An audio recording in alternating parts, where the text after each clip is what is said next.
What if I told you the reason people can't stop staring at you, whispering about you, stumbling over words like chosen one, or they're drooling over you, has nothing to do with luck and everything to do with the atmosphere you carry? What if the attention isn't about spectacle at all, but about the way their body feels when you walk into the room? What if it isn't desire in the shallow sense, but relief, recognition, and the nervous system finally saying yes without needing permission from the mind? Chosen one. That phrase people throw around like slang, exaggerated and sloppy, is actually a pointer to something sacred. Underneath the noise, they are testifying. They just don't have the vocabulary for it, because what they are reaching for is not drool. It is the undeniable magnetism of someone whose energy has been trained, governed, and arranged until it became shelter. Your sexual energy is not fireworks, not a bonfire meant to impress and then vanish. It is the quiet mastery of a hearth, fire that knows how to stay, how to warm without burning, how to glow without demanding applause. That is why people lean toward you, not because you shout heat into the world, but because you carry warmth steady enough to hold. Women do not orbit you because you perform intensity. They return because your presence feels like a house, doors that open by consent, windows that breathe honest air, floors that hold under weight. A bonfire dazzles, but a house protects, and everybody, deep down, longs for shelter. Shelter is where desire stops panting and begins singing. When she steps near you, her nervous system relaxes before her mind catches up. That relaxation is not the opposite of attraction. It is the soil where attraction grows straight. In a world of overstimulation, your tranquility reads as medicine. She is not drawn to your hunger. She is drawn to your health. Your very posture preaches without a word. Shoulders that do not beg, a jaw that does not fight, hands that rest with dignity. This is not costume. It is the residue of 1,000 private vows. It is appetite transformed into offering. That is why she trusts you before she even understands why. Your gaze becomes the second sermon. A hungry gaze consumes, takes inventory, spends people like currency, but your eyes bless. They acknowledge without stealing. They return ownership while leaving the other more luminous than before. Blessing is not flattery. It is the recognition of the sacred in front of you and the decision to treat it that way. The feminine reads this difference instantly. With you, she is not asked to audition. She is offered a room where she can keep her name while still shining. You do not confuse access with intimacy. You know that intimacy is permission without pressure. That is why your orbit remains voluntary. She steps closer because the step is hers.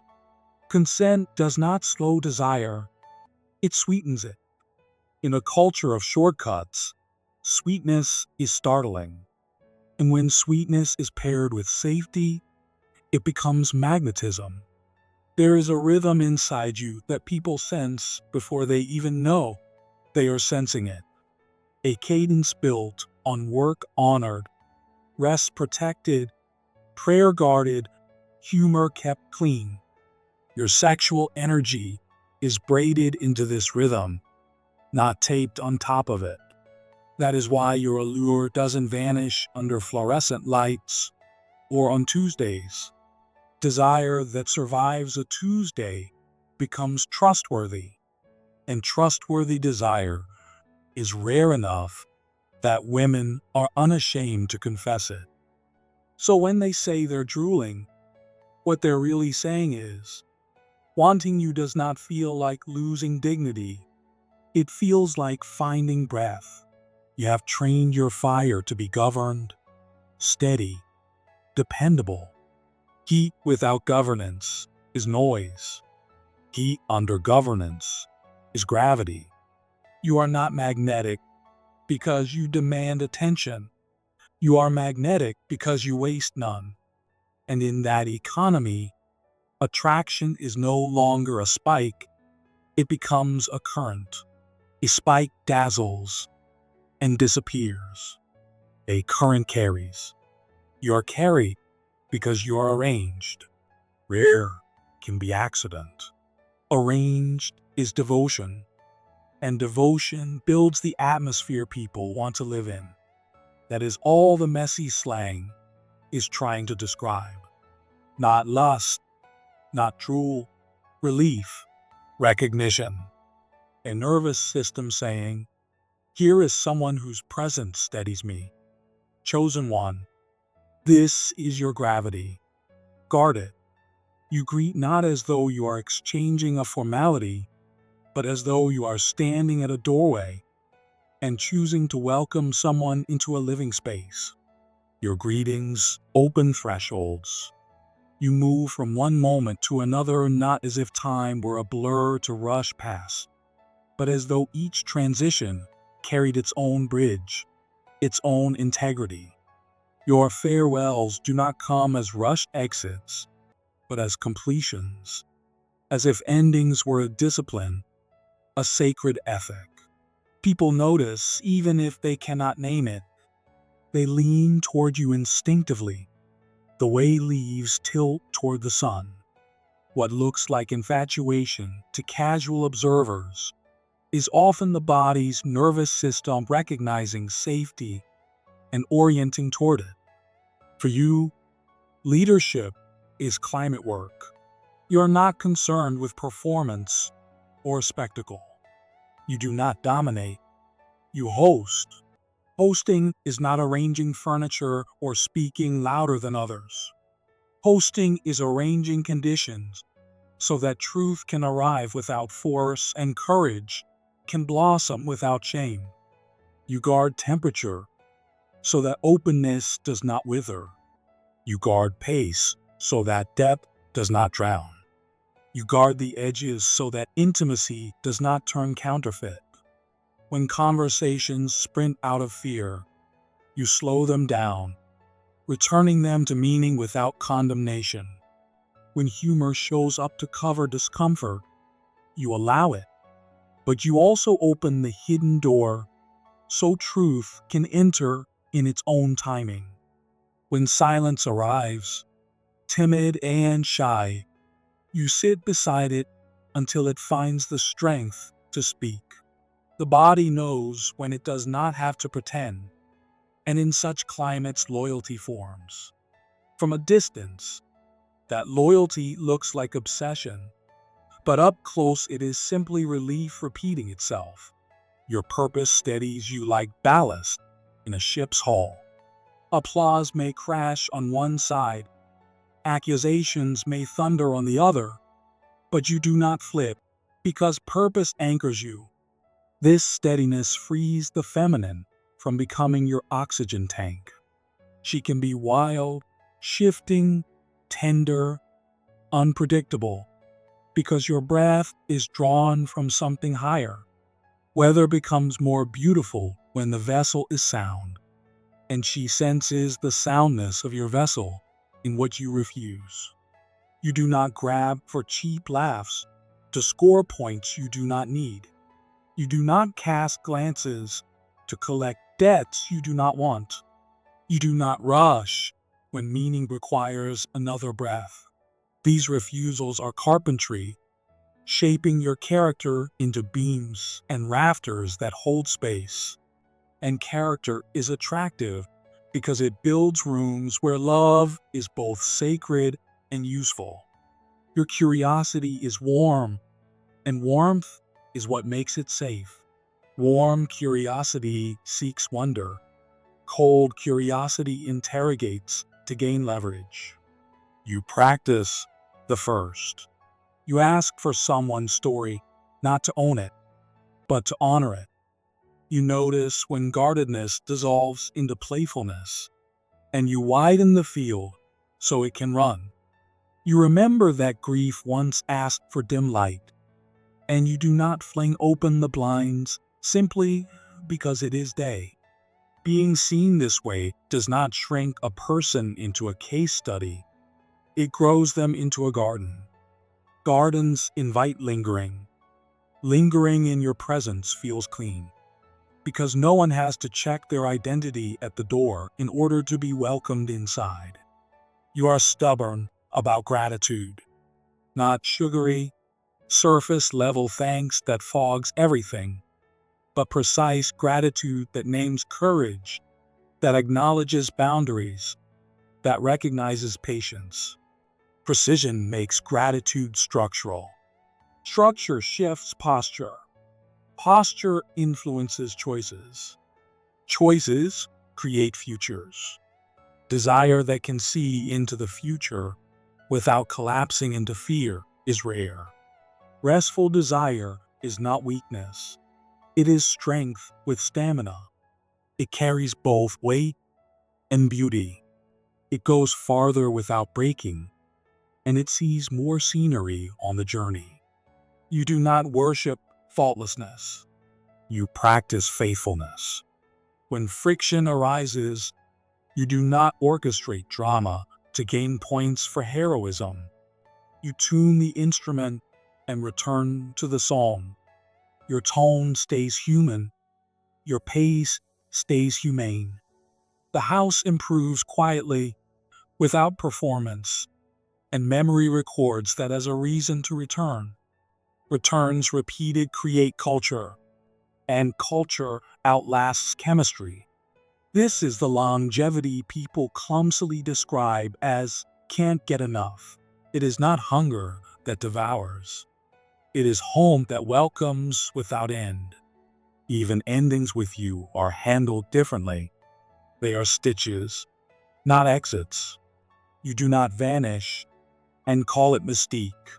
You do not linger unnecessarily and call it romance. You land the plane properly so that tomorrow can depart from a clear runway. Your goodbyes are proportionate, gratitude measured to meaning, intention declared without annexation, pace respected so the soul can keep step with the heart. Because of this, beginnings inherit the integrity of endings. The next time does not feel like aftermath, but like arrival. The body does not brace, it leans forward. Leaning forward, repeated, is what the world mistakes for worship when it enters a room where chosen ones live. But it is not worship of a person. It is reverence for a way. It is reverence for heat disciplined into service, for light without glare, for nearness granted by consent, for power exercised through stewardship. You are not a brand. You are a place. Brands ask to be followed. Places ask to be inhabited. Places belong on maps. And you are drawing a map with patience. North marked by purpose. East warmed by laughter that never mocks. South guarded by boundaries that never bruise. West shaded by rest that does not disappear when work grows loud. In such a compass, she does not lose herself as easily. When she sees you, her needle settles. Settling is not settling for less. It is settling into truth. And when truth arrives, the body's extravagant language, I can't stop staring, I can't stop thinking, is simply translating relief. Relief is the holiest perfume of desire when it intends to last. People may whisper that they can't stop drooling, But you know what really happens? It is not mindless hunger. It is the body's ancient signal that nourishment is close. Their physiology is telling the truth. Your presence carries the taste of food that does not poison the heart just to please the tongue. That is why attention gathers, why conversations tilt toward you, why glances keep returning like migrating birds to a safe branch. You have arranged your life so your heat is edible, not candy, nutrient, not spectacle. The feminine senses this, and her nervous system, exhausted from glitter and famine, begins to prepare to receive. You carry mystery, not like smoke pumped into a room, but like a vintner tends a cellar. The humidity is right, the temperature exact, the doors quiet. Mystery is not fog, it is shade that allows ripening. You reveal at the speed fidelity can sustain, and you conceal only what still needs to sweeten. In your hands, withholding is never starvation, it is seasoning. In your hands, sharing is never performance, it is confirmation. Confirmation lays beams where once there was fog, and beams are what bodies trust when deciding whether to step closer. Your touch begins before skin. It begins in the texture of your attention, in how you hold words until their edges soften, in how you set questions down as though they were glass, in how you allow silence to sit in its own chair. The feminine reads this generosity instantly. She feels it in her body, the safety of being held without being owned. You do not tug at her to become content for your narrative. You become a container for what is true. And containers shelter. In shelter, the body remembers itself. It takes deeper breaths. Laughter lowers. Shoulders fall. Outsiders may call it obsession.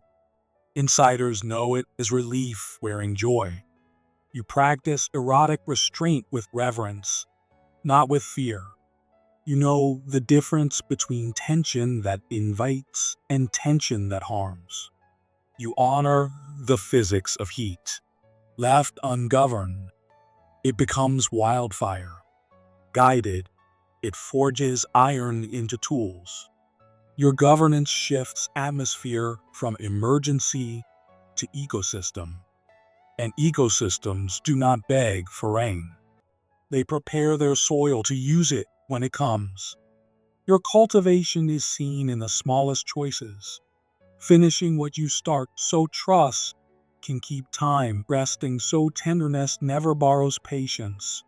Refusing flattery, because accuracy is the truest affection.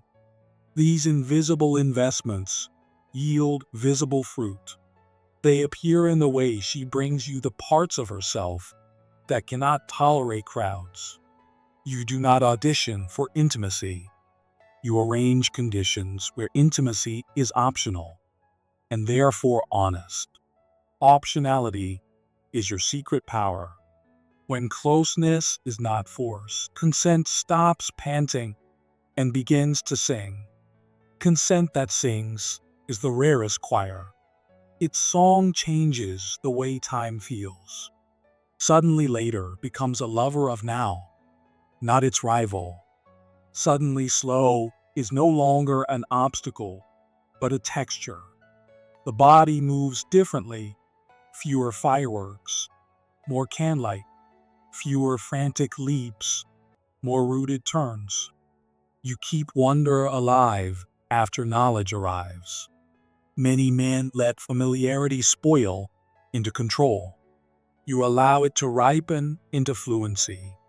Fluency notices detail without trying to colonize it. The new light in her eyes, the softened tone when she tells an unplanned truth, the boundary that stands without armor. You name these things with precision. and then let them breathe. You do not make recognition into leverage. Recognition without leverage becomes nourishment, and nourished souls do not strategize their approach. Their yes is no longer a stunt.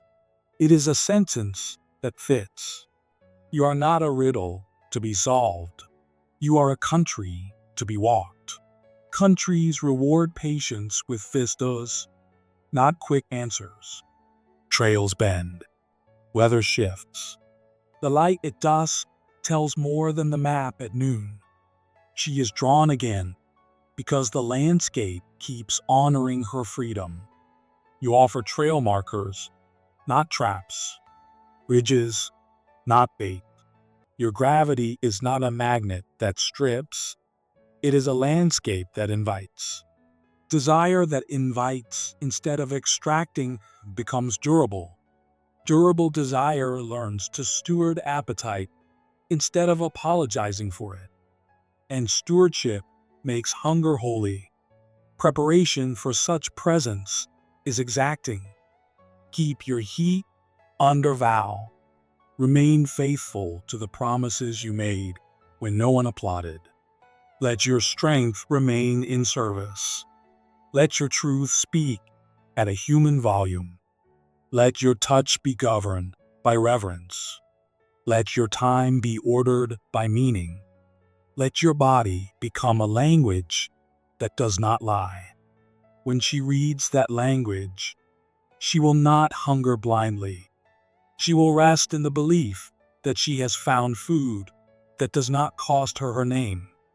That belief is the purest magnet. Leadership is your unseen instrument, and you tune it not for applause, but for climate. You do not herd, you host. Hosting is not entertainment. It is arranging conditions where truth has room and dignity does not need to shout. You set the temperature where courage germinates, the pace where comprehension keeps up, the edges where intimacy holds its honesty. From far away, these settings are invisible. Up close, they are undeniable. People breathe differently near you, and changed breathing is the oldest evidence that safety has entered. Safety does not sedate desire. It refines it. Desire becomes clean, durable, and strong. You practice sovereignty, carrying your center without outsourcing it to anyone's approval or panic. A sovereign man can be celebrated without becoming porous and challenged without becoming cruel. In his orbit, vigilance finally retires, and curiosity clocks in. She begins to ask better questions of you, of herself. Better questions are foreplay for wiser futures. Futures born from wisdom do not require regret to raise them. This is why the desire around you feels rare. It is both clean and strong. It knows it can grow without apology.